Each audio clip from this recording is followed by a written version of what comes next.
Apareceu, aê, meu amigo. Lu, tô tremendo aqui, cara. É uma honra falar com você. Não, não treme não, treme não. Que bom, que bom.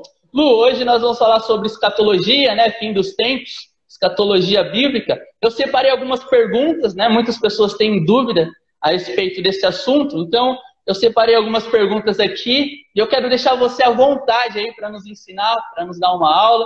Eu quero te agradecer, né? É um privilégio falar com você. Você sabe o quanto eu sou suspeito para falar, né? Eu sou suspeito para falar a seu respeito, né?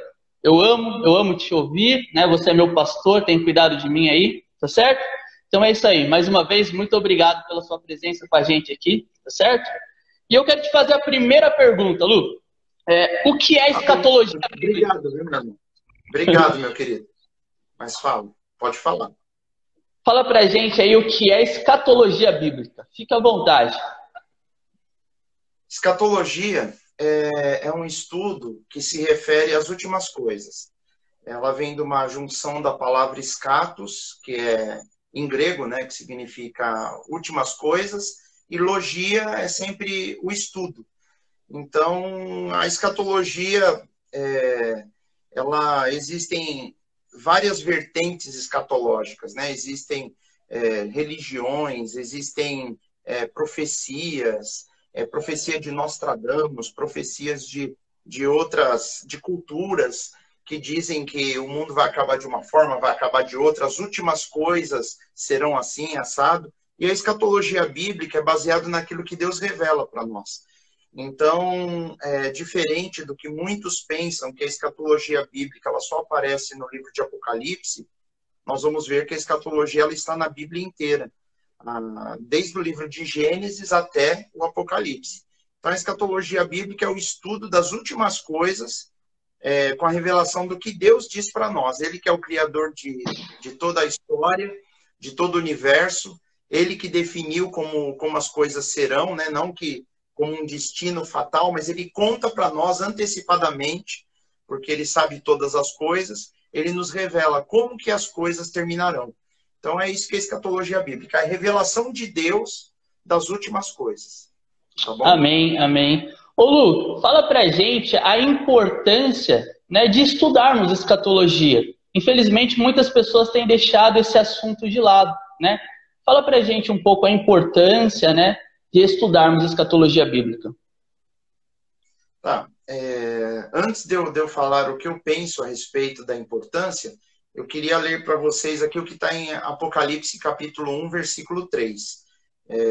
O livro do Apocalipse, né, que Apocalipse significa revelação. Revelação é trazer à existência algo que estava oculto, que quer dizer, oculto no sentido de que não era possível ser visto. Então, Apocalipse significa revelação. O livro de Apocalipse ele começa lá no versículo 1 dizendo que é a revelação que Jesus Cristo, né, de Jesus Cristo, qual Deus lhe deu para mostrar aos seus servos as coisas que brevemente devem acontecer. E pelo seu anjo as enviou e as notificou a João, seu servo. Aí no versículo 2 está dizendo que João é aquele que testificou da palavra de Deus, do testemunho de Jesus Cristo e de tudo que tem visto. E aí vem o versículo 3, que eu acho importantíssimo, para nós entendermos o porquê é importante. Está dito assim no versículo 3, né? Bem-aventurado aquele que lê e os que ouvem as palavras desta profecia e guardam as coisas que nela estão escritas, porque o tempo está próximo. Então é o que a Bíblia diz. Bem-aventurados. É interessante que era uma forma de Jesus se referir aos homens. Bem-aventurado. Bem-aventurado é feliz. A pessoa vai ser abençoada, vai ser firme espiritualmente. A pessoa, aí lá atrás, né, no Evangelho, Jesus fala uma série de coisas. Bem-aventurados mansos, bem-aventurados que choram, bem-aventurados que têm fome e sede de justiça. E aqui, no livro de Apocalipse, ele fala, bem-aventurado aquele que lê e os que ouvem a palavra da profecia desse livro e guardam as coisas que nela estão escritas. Guardar significa pôr em prática. Então, estudarmos as últimas coisas é importante para a igreja, porque muitas vezes nós vivemos no mundo de uma maneira imediatista, olhando só para o aqui e agora. E, na realidade, a escatologia vai mostrar para nós o que vem depois. E se nós começarmos a olhar para a Bíblia de verdade, estudarmos a nossa Bíblia, nós vamos ver que essa vida mesmo não é a mais importante. A mais importante é a que vem depois. E tem muitas coisas que vão acontecer antes dessa próxima vida. Mas, para nós, pode estar próximo. Né? Num piscar de olhos, num estalar de dedos, pode acontecer alguma coisa e nós passarmos para essa situação eterna. E muitas vezes nós ficamos tão presos nessa vida aqui que é limitada, que nós esquecemos que existe uma vida eterna pela frente. E estudarmos essas coisas acaba mostrando para nós o quão maravilhosa pode ser essa vida que Deus tem para nós. E começa a mudar o nosso enfoque daquilo que nós temos como imediato para aquilo que nós temos como eterno.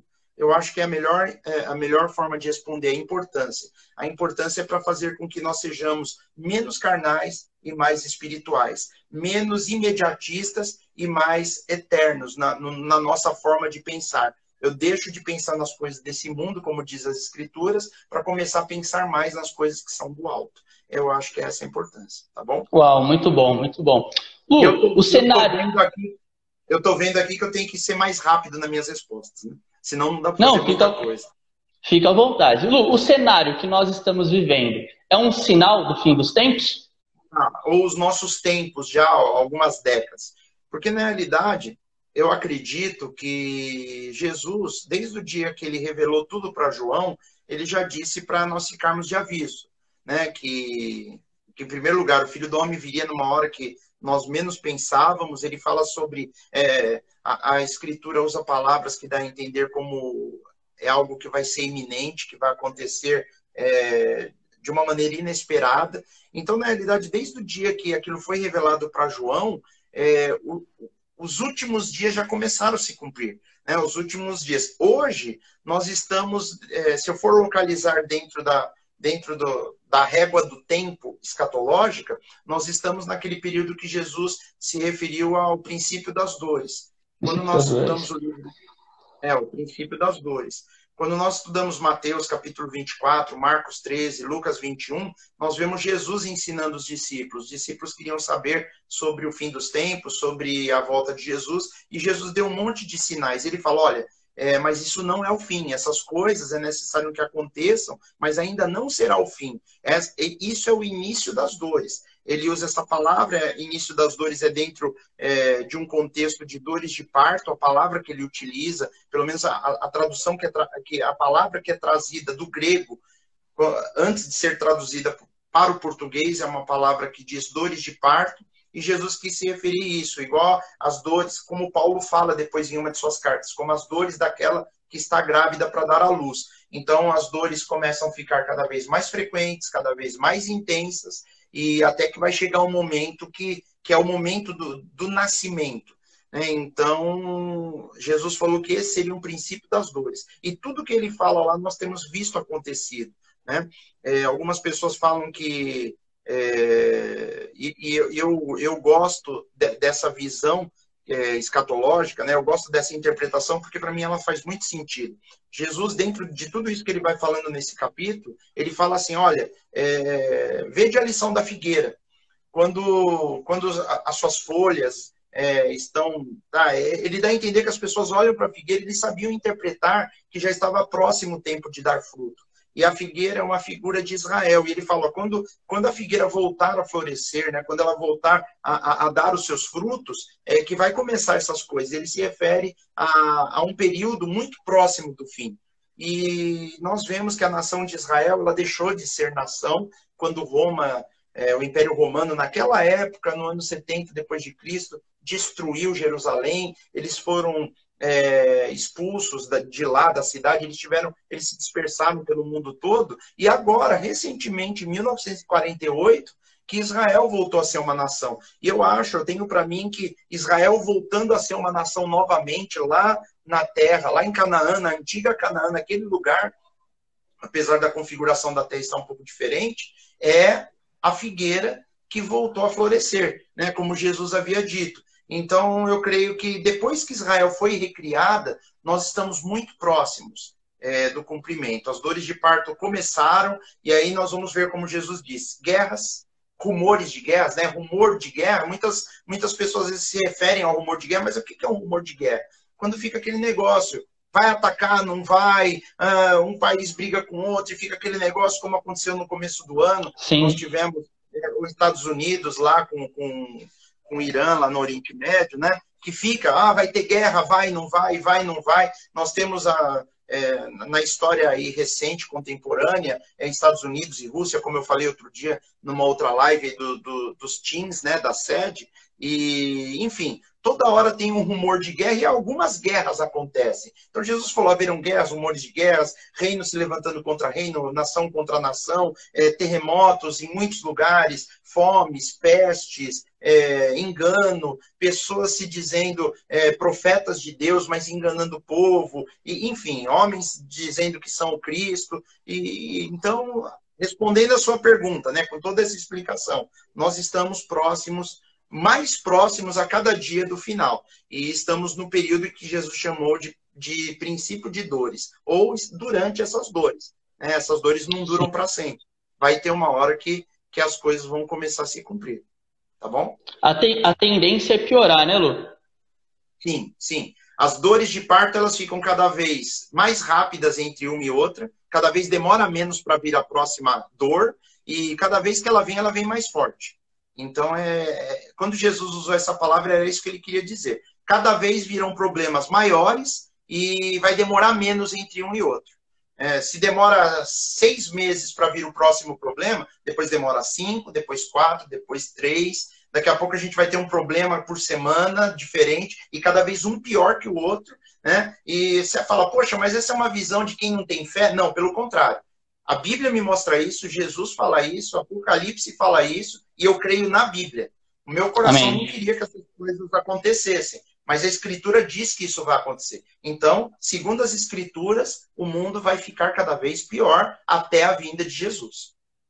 Amém, muito bom. Lu, fala um pouco pra gente sobre as duas fases da segunda vinda de Jesus. Na realidade, quando ele vem para reinar. Ele vem Sim. no final da tribulação. E vai Sim. ter um momento específico que Jesus meio que não vem. Ele vem nas arrebata a nuvens, igreja. sim, para o arrebatamento. Como ele está nos céus nesse momento, o céu é um lugar espiritual numa dimensão diferente da nossa, ele permeia essa dimensão, arrebata a igreja e continua lá. Não sei se a gente consegue imaginar isso. Ele está num lugar onde hoje para nós é inacessível. Nós não conseguimos acessar por conta da dimensão que é. Nós somos carnais, estamos numa realidade física e ele está numa realidade, num reino espiritual. Então, Jesus, ele, em algum momento, eu imagino que, tentando trazer para palavras ligadas à ficção científica, a filmes, né? É como se ele quebrasse uma barreira entre a dimensão onde ele está e a nossa. A igreja é arrebatada para esse lugar onde ele está. E aí depois lá ele vem. A vinda de Jesus, ele vem fisicamente e ele aparece na terra e ele vem para reinar na terra. O arrebatamento não é exatamente a vinda dele, né? Algumas pessoas podem tentar explicar porque tem pessoas que se confundem, que ele vem para arrebatar a igreja, mas ele não vem até a terra. Ele vem, ele possibilita essa abertura dimensional onde as pessoas que estão na Terra podem ser levadas para esse lugar onde ele está. Né? Por isso que a Bíblia fala que é nos ares. Ninguém vai ver esse arrebatamento. Né? Que algumas pessoas até zombam, falam de arrebatamento secreto. Né? Sim, exatamente.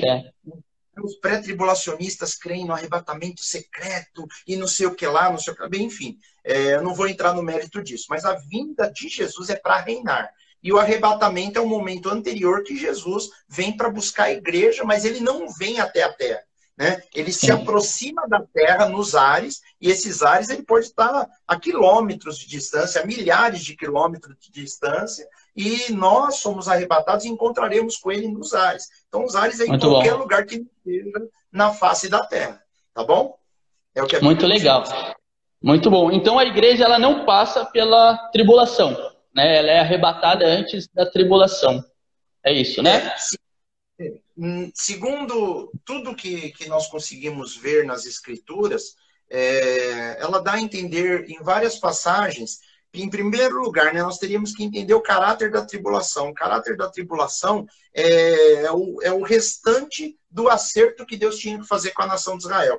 E o nosso tempo é curto, tem muita coisa para a gente chegar nessa conclusão, mas em muitos lugares da Bíblia, a tribulação ela é chamada de dia da angústia de Jacó, o dia da ira do Senhor. E se nós trocarmos em miúdos, pegando todas as passagens que se referem à tribulação, principalmente no Antigo Testamento, nós vamos ver sempre dentro do contexto Deus dizendo que um dia ele trataria com Israel para que Israel se convertesse, para que Israel verdadeiramente se voltasse para ele, cresce que Jesus era o Senhor. Então a tribulação é um período onde Deus vai lidar com Israel e vai lidar com os povos da terra que rejeitaram o seu nome. Então, não só por isso, mas por outras muitas passagens bíblicas, eu consigo entender que a igreja não tem nem por que passar pela tribulação. Apesar de algumas pessoas falarem, mas vocês que creem no arrebatamento pré-tribulacional, vocês têm medo, são covardes. Não, eu não vejo assim. Eu vejo da seguinte forma. Se Deus, na Escritura, dissesse claramente para nós que a igreja tinha que se preparar para passar por essas coisas, eu ia ensinar isso, né? Nós temos que nos preparar para passarmos pela tribulação. Mas para mim me chama a atenção, e eu quero destacar um versículo bíblico aqui, que eu vejo poucas pessoas falando dele, porque ele é um versículo bem sutil, que está lá em Lucas 21, deixa eu achar aqui,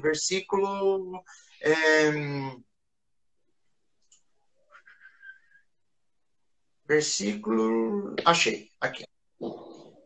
A partir do versículo 31.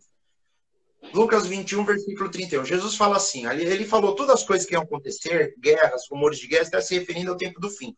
E ele fala assim no versículo 31. Assim também vós, ele está falando com os discípulos, e obviamente com aqueles que creem, aqueles que se converteram, ele está falando com um público seleto, né? Os discípulos chegaram nele e perguntaram para ele. Aqui ele não está falando com a humanidade, ele está falando com pessoas que se aproximam dele e querem aprender com ele. Ele fala, então, assim também vós, quando virdes acontecer estas coisas, sabei que o reino de Deus está perto. Ele falou, está perto, ainda não é a hora.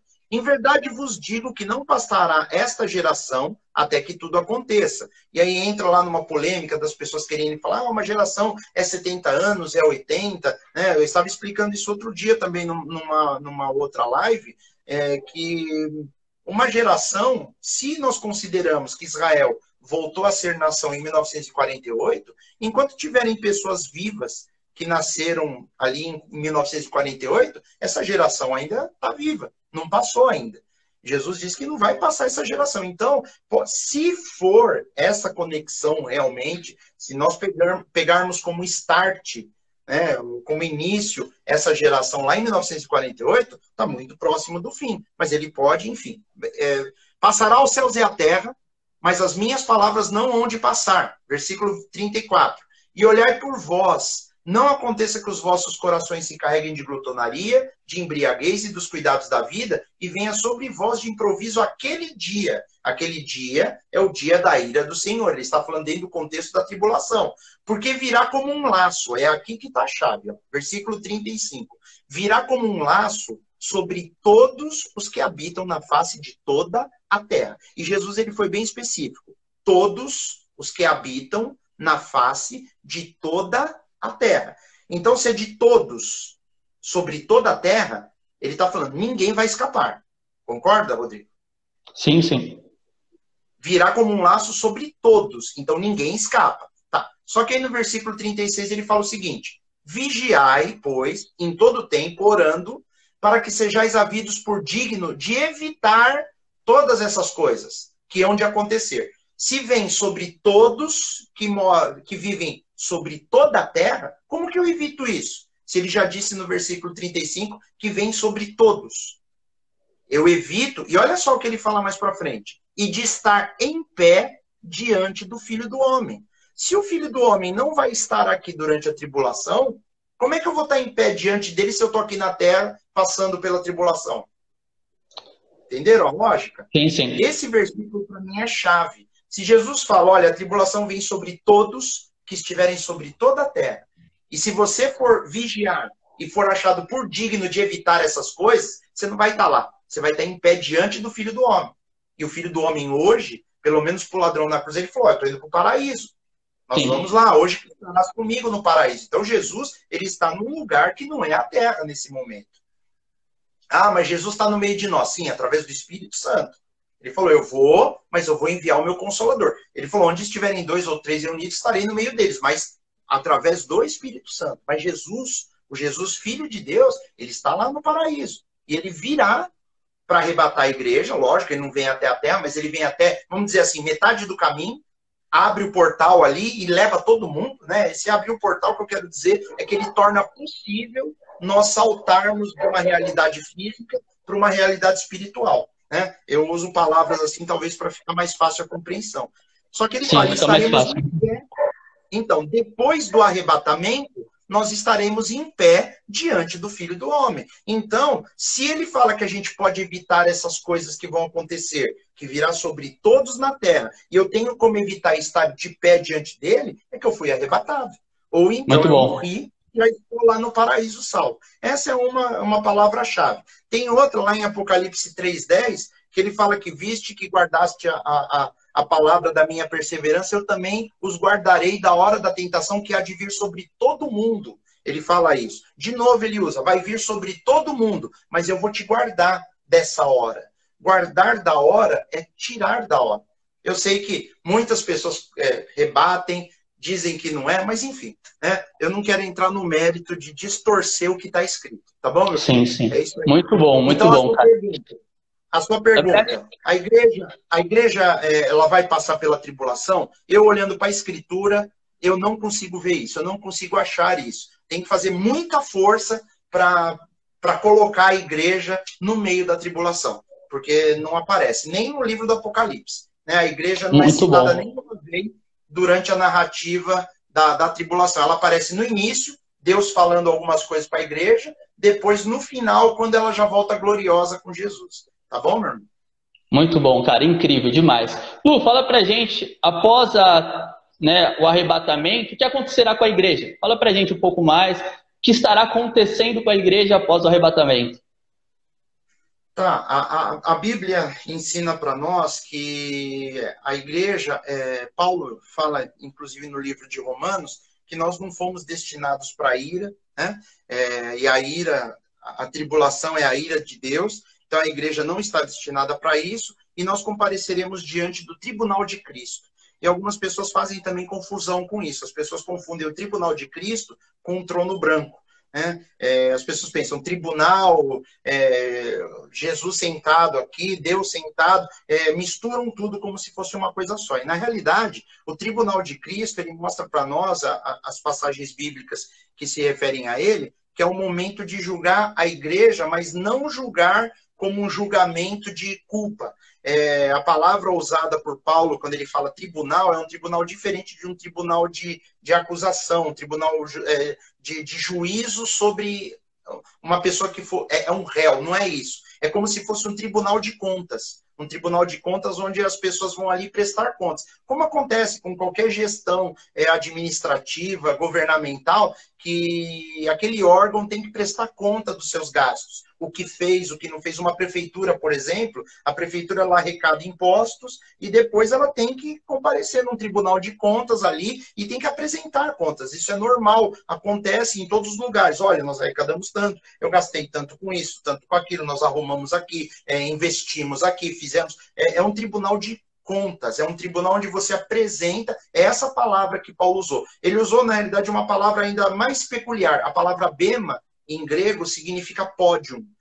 O pódio, ele define quem chega em primeiro lugar, segundo, sabe aquele pódio da corrida, que tem uma escadinha? Quem chegou em primeiro lugar fica em cima, o segundo, o terceiro, essa terminologia que Paulo usa. E Paulo, ele gostava muito de usar uma terminologia ligada às Olimpíadas, aos esportes da época, porque as pessoas pegavam na hora. Então, quando Paulo fala que o tribunal de Cristo é um pódio, e aí em outros lugares ele fala, olha, alguns vão apresentar obras que são consideradas ouro, outro prata, outro pedras preciosas, mas por outro lado, pessoas apresentarão obras que são consideradas madeira, palha e feno. Madeira, palha e feno. Um apresenta ouro, prata e pedras preciosas. Isso são obras. E outro, madeira, palha e feno. Apesar da nossa salvação nunca ter sido ligada a obra alguma, Deus, na sua justiça, ele está disposto a recompensar cada um de acordo com as suas obras. E a Bíblia fala por meio do corpo. Do corpo, ela um pouco gera duas linhas de interpretação. Uma que diz que a pessoa fez fisicamente, né, por meio do corpo, e uma outra que eu prefiro, que eu tenho a impressão que ela é um pouco mais expressiva, que diz através do corpo de Cristo. Né? Então ele fala que as obras que foram feitas através do corpo de Cristo serão avaliadas. Por que eu acredito nisso? Porque tem pessoas fora do corpo de Cristo que também fazem boas obras. Você concorda? Sim, sim. Aos padrões do mundo, tem gente que faz caridade, que ajuda, que faz obra filantrópica, enfim, elas fazem um monte de coisa. Mas elas não estarão lá no tribunal de Cristo, porque no tribunal de Cristo só comparece os salvos. Então, a Bíblia está deixando claro, elas vão ser julgadas pelo que elas fizeram no meio do corpo. Então, a vida que eu tive antes de conhecer a Jesus, por mais boas obras que eu tenha feito, pelo menos por essa passagem me dá a impressão que isso não conta. Eu só vou ser avaliado de acordo com o que eu fiz depois que eu tive o encontro com Cristo. Por meio do corpo de Cristo. Aquilo que eu fiz. Então, quer dizer, o que eu fiz antes de eu conhecer Jesus não tem valor, porque as minhas motivações eram outras. As minhas motivações não estavam alinhadas com aquilo que Deus queria de mim. Mas, enfim, respondendo sua pergunta, o que a igreja vai fazer nesse período? A igreja estará diante de Jesus, que sabe todas as coisas, e vai colocar cada um na sua posição no pódio. Lembra quando os discípulos, uma vez Jesus fala para eles, vocês vão se assentar comigo em 12 tronos, eu tenho 12 tronos para vocês já preparados. E começou entre eles uma disputa interna de querer sentar um mais próximo, um do lado, um do outro. Essa passagem mostra bem claro que a partir do momento que existe uma visão de recompensa, de justiça de Deus, de pontuar cada um de acordo com o que fez, isso gera, vamos colocar assim, uma competição, né? Não seria boa essa palavra, mas um desejo saudável das pessoas galgarem algo a mais. Tipo, vale a pena trabalhar para Deus, porque se você trabalhar, ele vai te colocar em posições maiores. Só que as pessoas se esquecem do negócio. Muitas pessoas vão defender assim, não, para mim importa eu estar salvo. Eu não preciso ser. Aí vem a palavra galardão. O que é o galardão? É a posição que Deus vai te recompensar ali, porque depois ele vai voltar para a terra. E na terra nós vamos reinar com Cristo. E não é uma semana, um mês, um ano. São 1000 anos. Durante 1000 anos, qual vai ser a minha posição nesse reino? Depende do que eu tenho feito hoje para Deus. Então, o meu galardão hoje define quem eu serei com Jesus no reino dele. Então, existem posições? Existem posições. Mas quem me garante isso? Se nós lermos as Escrituras com atenção, nós vamos ver isso. Jesus fala sobre a parábola das minas, que um homem foi conquistar um reino e ele deixou seus empregados cuidando de minas. Um multiplicou tanto, eu acho que 10, o outro 5, e o outro enterrou a sua mina. Quando ele voltou, ele pegou aquele que multiplicou 10, ele falou, você foi fiel, então eu vou te colocar responsável por 10 cidades, sobre 10 cidades. Ali Jesus está falando exatamente do galardão no reino.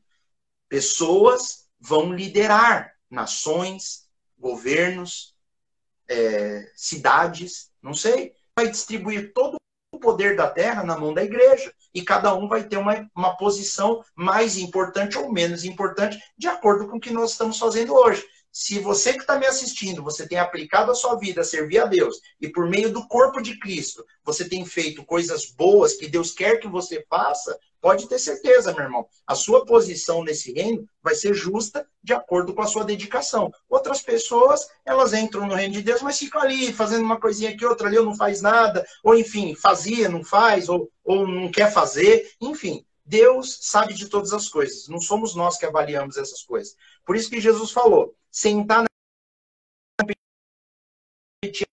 Ele só perguntou o seguinte,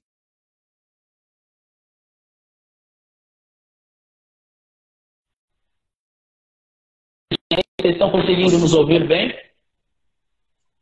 Voltou. Tá me ouvindo? Voltou normal. Estamos te ouvindo, voltou. Continua aí. Então tá bom. Mas, enfim, Jesus, quando os discípulos manifestaram o interesse de querer sentar à esquerda e à direita, ele não deu uma bronca neles. Ele não disse, não, vocês não deveriam estar preocupados com isso. Ele não falou isso. Ele falou, vocês estão dispostos a pagar o preço?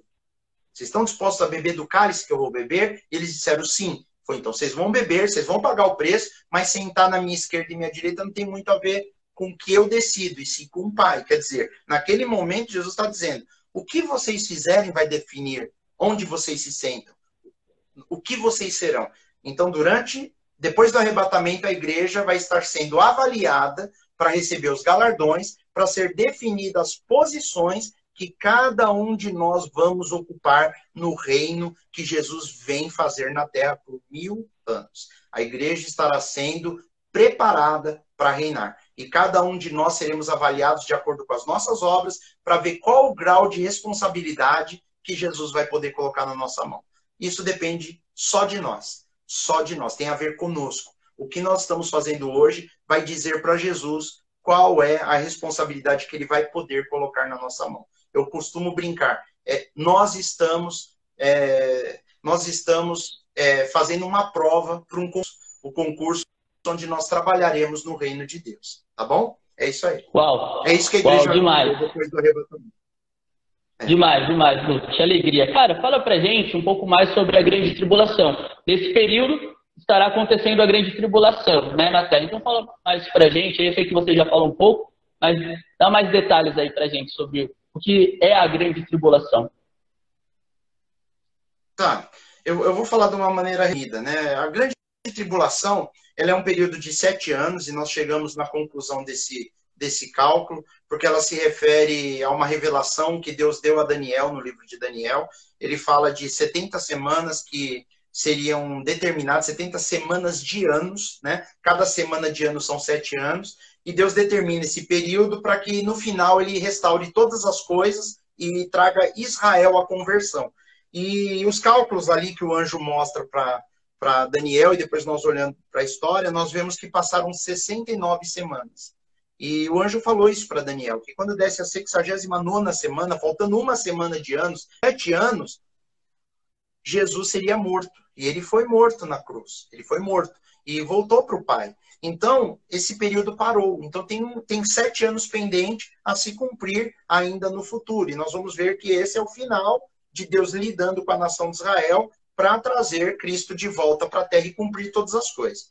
Enfim, são 7 anos a tribulação. É um período onde aparece um homem chamado, que a Bíblia chama ele de anticristo. Anticristo porque ele se coloca no lugar de Cristo. Os judeus vão acreditar que ele é o Messias esperado, porque os judeus estão esperando o Messias. Os judeus que não se converteram. Eles estão achando que o Messias não era Jesus. Então eles estão esperando. Esse homem vai convencer os judeus que ele é o Messias. Esse homem vai convencer a humanidade que ele é extremamente necessário. A Bíblia nos mostra que na tribulação, os governantes do mundo eles vão se organizar em 10 grandes poderes e vão entregar o poder todo na mão desse homem. E esse homem vai fazer com que a terra acredite, num primeiro momento, que tudo agora, graças a Deus, está maravilhoso. Quer dizer, não graças a Deus, graças a ele, as coisas agora estão bem, né? O anticristo vai dizer, graças a mim agora eu resolvi os problemas. A humanidade, longe de Deus, vai celebrar essas coisas e depois, mais para frente, a Bíblia mostra que no meio da tribulação, com 3 anos e meio, o anticristo se revela quem ele é de verdade, né? Pelo menos para a nação de Israel. A nação de Israel vai ver que foi enganada, eles vão tentar fugir, o anticristo vai começar a perseguir a nação de Israel, e aí começam a vir catástrofes sobre a terra. Dores de parto que começaram agora, já no meio da tribulação, o negócio vai estar arrebentando.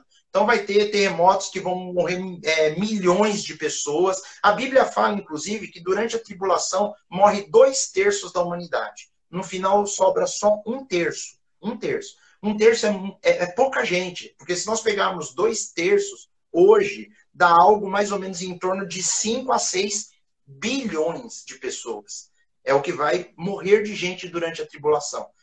Qualquer coisa que nós vimos até hoje não vai chegar nem perto das coisas que vão acontecer nesse período. E no final da tribulação tem uma grande guerra, uma guerra muito grande chamada de Batalha do Armagedon. E essa Batalha do Armagedon, um exército gigantesco, a Bíblia fala em 200 milhões de homens nesse exército, eles vão cercar Jerusalém e vão atacar Jerusalém. E nesse momento é que a Bíblia fala que é a vinda de Jesus. Jesus vem nesse momento dessa guerra. A tribulação vai ser um período onde vai morrer muita gente, vai ser um período onde vai riscar o nome de Deus do meio da humanidade, e os homens eles vão gostar disso, porque os homens, na realidade, a humanidade é dividida em dois tipos de pessoas: os que amam a Deus de verdade e os que não querem de verdade a revelação do Deus da Bíblia. Então a tribulação vai ser um período que vai ficar evidente a maldade, a corrupção do ser humano. Nós sabemos, né, que nós somos caídos, nós somos corruptos, mas durante esse período a maldade do homem vai extrapolar todas as barreiras, e essa maldade vai fazer com que a ira do Senhor cada vez seja mais intensa. E o interessante, se você ler lá no livro de Apocalipse, nós vamos ver que por mais intensa que seja a ira derramada, os homens vão cada vez blasfemar mais de Deus. Blasfemar é falar mal, é xingar, é atribuir a Deus coisas que não são de verdade de Deus, coisas ruins a respeito de Deus.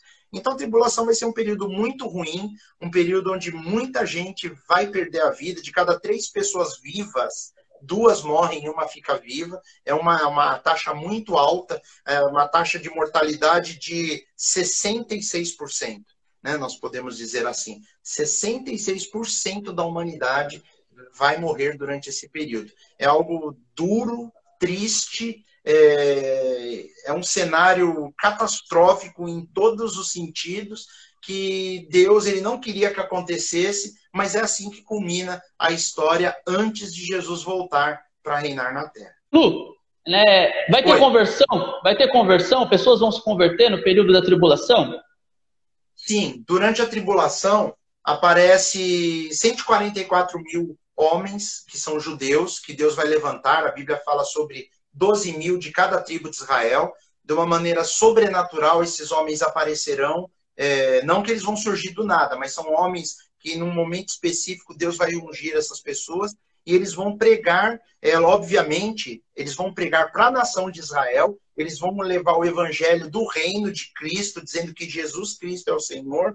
Vai aparecer 2 testemunhas que vão ter poderes de Deus sobre a terra, vão fazer coisas extraordinárias, e a Bíblia diz que muito do povo de Deus, os judeus, eles vão se converter por causa das 144 mil testemunhas, das 2 testemunhas. Esses homens vão pregar o evangelho para os judeus se converterem, e por consequência, os gentios, né, quem não é judeu, vão também poder entrar pela pregação da palavra. A Bíblia diz que muitos homens, nesse período, eles vão ter os seus pescoços decapitados. A morte de quem se converte ou de quem quiser manter a fé durante esse período, o anticristo vai mandar que a pessoa seja morta através de cortar o pescoço. Eu sei que é algo terrível, né, de nós falarmos, mas é o que a Escritura nos mostra. Então, há salvação. Tem uma hora que João vê, um anjo mostra para João uns homens vestidos de branco diante do trono, e ele pergunta para João: quem são esses homens? De onde eles vêm? Ele fala: Senhor, o Senhor que sabe, né? Eu não sei de nada. O ser humano só sabe o que lhe é revelado. E aí o anjo depois responde para ele: esses são os que vieram da grande tribulação e lavaram as suas vestes no sangue do Cordeiro. Né? E lógico que a Bíblia dá a entender que eles morreram também com uma morte terrível. Né? Então, apesar de haver salvação, conversão nesse período, não é uma boa forma de sermos salvos. Né? Por isso eu volto lá em Lucas 21:36, onde Jesus diz: vigiai, pois, em todo tempo, orando, para que sejais havidos por dignos de evitar todas essas coisas que hão de acontecer e de estar em pé diante do Filho do Homem. Jesus fala: olha, não queira ficar para isso aí, não. Né? Porque depois não é fácil. Eu acredito que uma pessoa que não tem convicção de se manter fiel a Deus agora, que não tem nada, não tem perseguição, eu não sei se a pessoa depois consegue se manter fiel. Você entendeu onde eu quero chegar? Sim. Se hoje a pessoa... Hoje que é fácil, eu vou à igreja, eu posso ouvir meu louvor no carro, eu posso orar a hora que eu quero, tem os irmãos que me incentivam, eu já não faço. Imagina depois que eu não tenho ninguém, não tem uma palavra, não tem uma pregação, tudo foi tirado do ar, vídeo, pregação, Bíblia, não tem, os crentes de verdade foram arrebatados, não tem mais ninguém, eu não tenho ninguém. Será que essa pessoa vai realmente ter uma convicção de falar: pode cortar o meu pescoço que eu não nego Jesus? É algo para nós pensarmos, né? Mas a Bíblia diz que vai haver conversão nesse período, sim, né? Que Deus vai enviar homens para pregarem o evangelho para os judeus e, por consequência, como aconteceu na época de Jesus. Jesus veio para os judeus e alguns se aproximaram ali, foram abençoados. Olha, eu vim para as ovelhas perdidas da casa de Israel, né? Eu vou tirar o pão dos filhos e vou dar para os cachorrinhos, né? Então Jesus estava mostrando o seguinte: Deus ele manda as coisas por causa de Israel, mas quem quiser também pode aproveitar, né, a oportunidade e se converter. Mas o ideal, querido, o ideal e inteligente de se fazer é nós estarmos com a nossa vida agora em dia, né? Por isso que é bom estudarmos a palavra de Deus e a escatologia, né? E estudar o livro de Apocalipse, porque nós vemos que é sério, é muito sério. E muitas vezes nós estamos vivendo como se essas coisas não fossem acontecer nunca. E elas estão às portas, tá bom? Muito bom, muito bom. Lu, eu não sei se vai dar tempo de nós falarmos um pouco do milênio, mas eu percebi que teve um rapaz que fez uma pergunta, se eu não me engano é o Rodrigo. Ele perguntou se é errado nós orarmos para a melhora do mundo, mesmo sabendo que as coisas vão piorar. Orarmos pela melhora do mundo? Isso, pela melhora do mundo. Tá, vamos lá. A Bíblia diz para nós intercedermos por todos os homens. Eu não tenho como orar pela melhora do mundo, sendo que Deus já disse que o mundo vai cada vez piorar. Então é uma oração que eu estou orando contra a palavra. Não creio que seja pecado, porque é uma oração boa, legítima. Mas uma coisa é fato. Não é porque o mundo vai piorar que eu vou deixar de crer que eu tenho que orar pelas pessoas. As pessoas, na realidade, elas precisam da nossa oração. E quando eu começo a orar pelas pessoas, Deus vai colocar um amor dentro do meu coração por elas, que vai fazer com que eu saia do comodismo e eu comece a pensar em fazer alguma coisa para salvar essas pessoas. Porque se eu não conheço as escrituras, eu não sei que o mundo vai de mal a pior, eu começo a acreditar na minha mente que o mundo vai sofrer um avivamento, que as coisas vão ficar boas, que Deus vai fazer um milagre na terra, e não é o que está escrito. E eu começo a acreditar em coisas que eu fico confortável. Eu fico confortável acreditando, não, as coisas vão dar tudo certo, não sei o que, pela fé, o Brasil vai se converter ao Senhor Jesus. Não, a Bíblia não diz isso. A Bíblia diz que é urgente, nós temos que interceder para que as pessoas se convertam. Nós temos que interceder, por exemplo, eu costumo falar, eu não tenho que orar lá pelo meu ente querido para ele arrumar um emprego. É bom orarmos por essas coisas, mas eu tenho que orar para que ele se converta. Porque uma vez que ele tenha um encontro com Jesus na vida dele, uma hora que ele encontre a Jesus, ele vai começar a aplicar a palavra de Deus na vida dele, ele vai ser abençoado. Mas tem pessoas que só estão atrás da bênção, não estão atrás do que Deus pode mudar a eternidade delas. Então é urgente. Orar para que o mundo melhore, eu acho difícil acontecer, porque vai contra o que a Escritura diz. Mas orar para que as pessoas venham a Cristo, orar pela vida. Tem alguém doente? Oramos pelas pessoas. Tem uma situação crítica, nós podemos, a Bíblia fala para orarmos pela nação, pelos nossos líderes, para que nós tenhamos uma vida mais sossegada. Nós temos que encontrar o ponto de equilíbrio. Não adianta eu orar, por exemplo, para dizer, não venha a tribulação. Eu não posso orar para, não piore mundo, sendo que a Bíblia diz, o mundo vai piorar. Mas nós, como igreja, sendo o sal da terra e a luz do mundo, nós podemos, enquanto estivermos aqui, ainda fazer com que as coisas não sejam tão ruins. Então, nós dando um bom testemunho de vida, nós podemos ser bênção para os nossos amigos, para os nossos vizinhos, para as pessoas com que nós nos relacionamos e fazer com que a vida delas seja melhor, ainda que o mundo esteja caminhando para o caos. Não sei se eu me fiz entender, né? Não é errado orar por coisas boas. Não é errado orar por coisas boas. Mas, por exemplo, não adianta. Eu sei que o ser humano tem um limite na vida dele. O nosso corpo se corrompe. Chega uma hora que todos irão morrer. Né? Então não adianta eu orar para que uma pessoa seja eterna, por exemplo, nesse corpo carnal. É algo que vai contra a natureza, vai contra o que Deus determinou. Né? Mas Jesus orou por Lázaro e ele ressuscitou. Mas depois, com certeza, morreu de novo.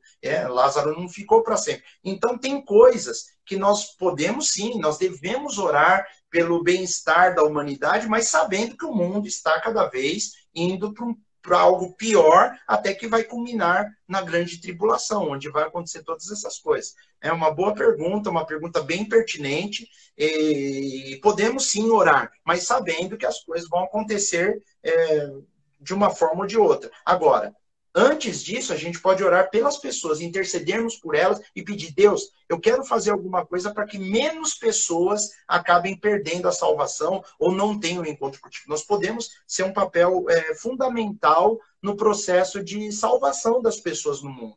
Entendeu? O mundo está desabando, mas eu posso ser um instrumento de Deus para trazer essas pessoas para Cristo. Amém?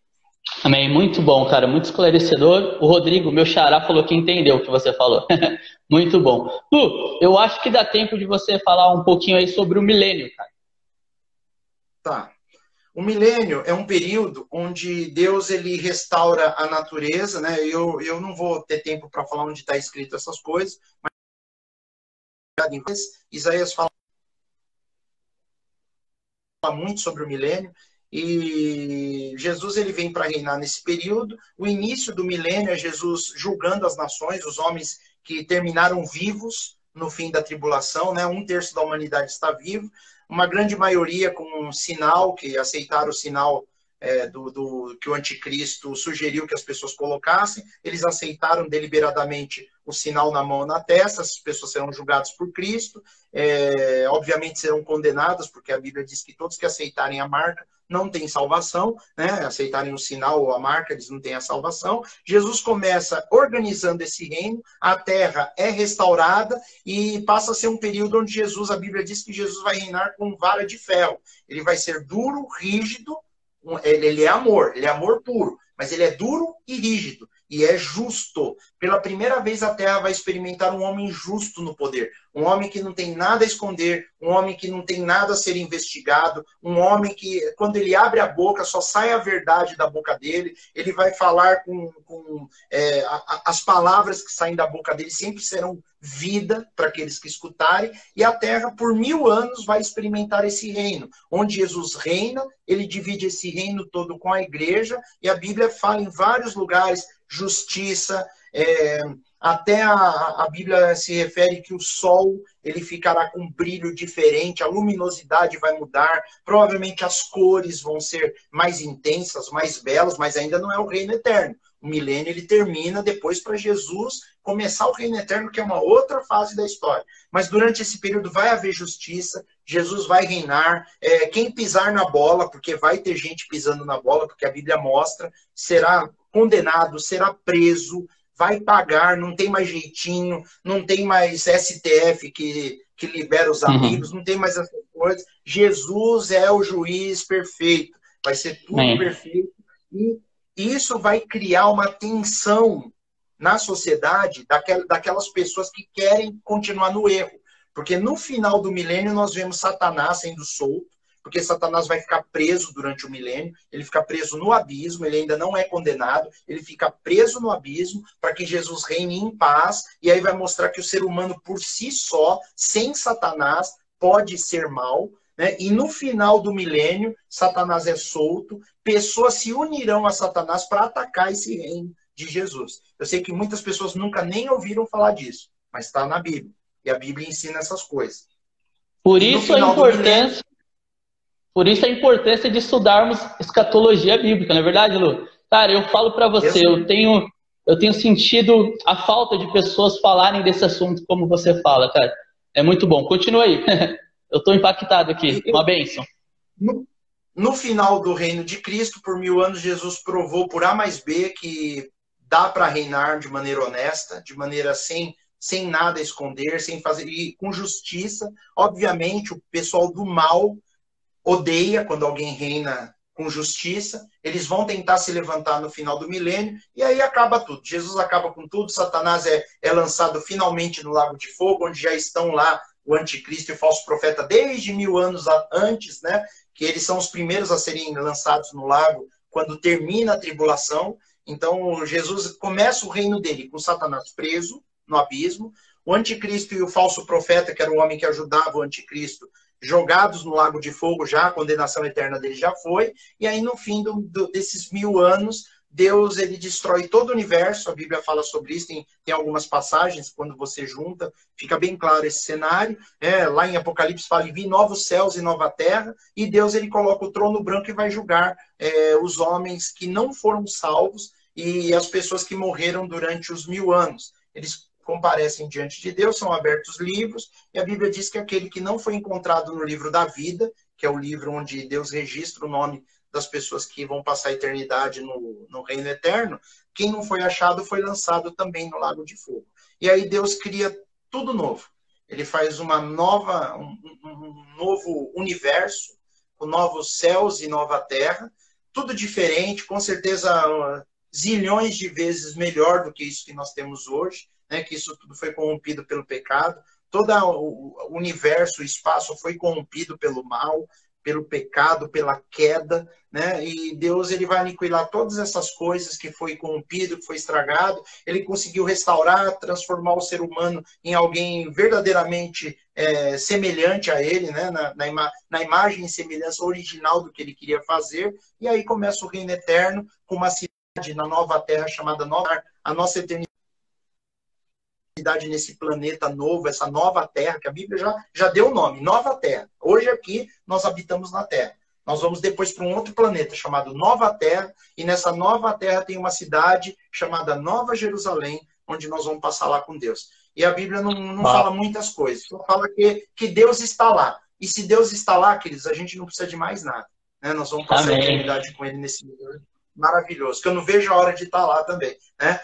Vai ser incrível o dia que nós chegarmos nesse lugar. Mas ainda tem bastante tempo para chegarmos lá, né? Pelo menos mil e uma pancada de anos aí, tá bom? Muito bom, Lu. É importante nós frisarmos que tudo isso está na Bíblia, né? É importante o pessoal entender que tudo isso que foi falado está nas Escrituras Sagradas. Se você ler um pouquinho mais da sua Bíblia, você vai achar esses detalhes maravilhosos lá, tá certo? Eu quero só agradecer todos vocês. Eu sei que algumas pessoas não gostam muito desse assunto, ficam um pouco preocupadas, enfim. Algumas pessoas acham que talvez eu Temos 27 segundos.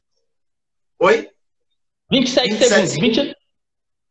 Então tá bom. Queridos, Deus abençoe a todos. Fiquem na paz do Senhor Jesus. Obrigado, viu, Rodrigo, pelo convite. Foi uma alegria, cara. Foi uma alegria. Muito bom falar com você. Que Deus abençoe todos vocês.